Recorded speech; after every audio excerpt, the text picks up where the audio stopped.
Hey crew, I'm gonna read you a story today for First Chapter Friday. It's called My Big Fat Zombie Goldfish. This book is actually broken up into two parts. The first part is called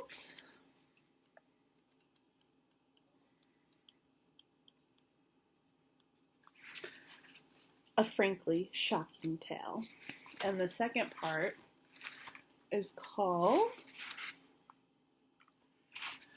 Rules the School. So I'm going to read you the first chapter of the first part. Alright. Chapter 1. The Evil Scientist. Oh, by the way, this is written by Mo O'Hara. Alright. Yesterday, my big brother Mark turned into a real-life, actual evil scientist. I mean, he always was mostly evil anyway. You know, knocking me down things or over things, locking me in things or out of things, squashing me under things or between things, that kind of mostly evil stuff. But lately, he's slid up the evil scale from mostly evil to nearly totally evil. It started with the way he talked.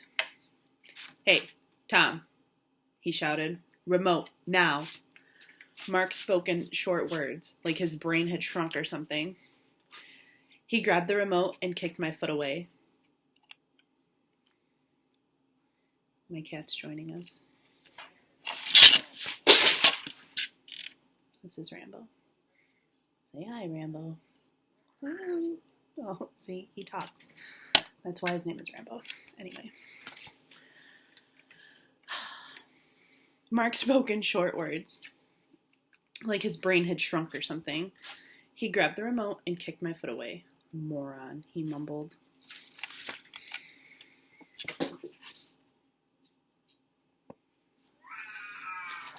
My best friend, Pradeep, who lives next door, says that moron is a big brother word for little brothers. His brother Sanj, who's also mostly evil, calls him that too. Luckily, Sanj is away at boarding school though, so he can only be mostly evil to Pradeep during school vacations. I told my mom about Mark going more evil, but Mom said it's just that Mark is home-mono, which I think is why he's moaning at home a lot. She said he can't help acting evil. Well, she didn't say evil exactly, but she should have. She said it's because he has lots of hormones racing around his body.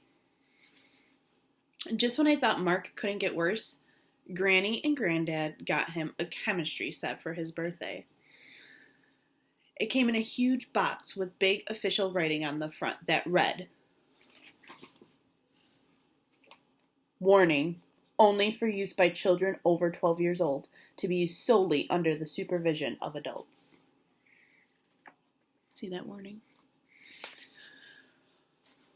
While I was reading the box, Mark thwacked my head from behind. "Don't touch this, got it?" he said.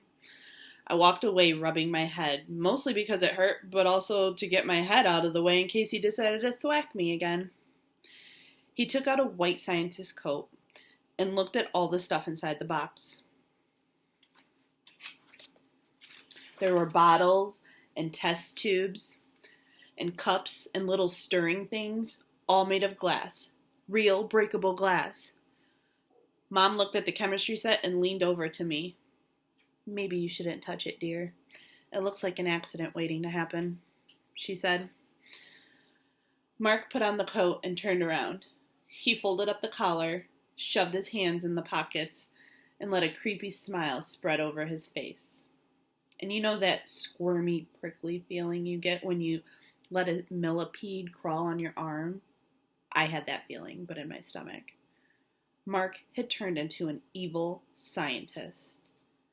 But I didn't know how evil he can be until he came home the next day with the goldfish.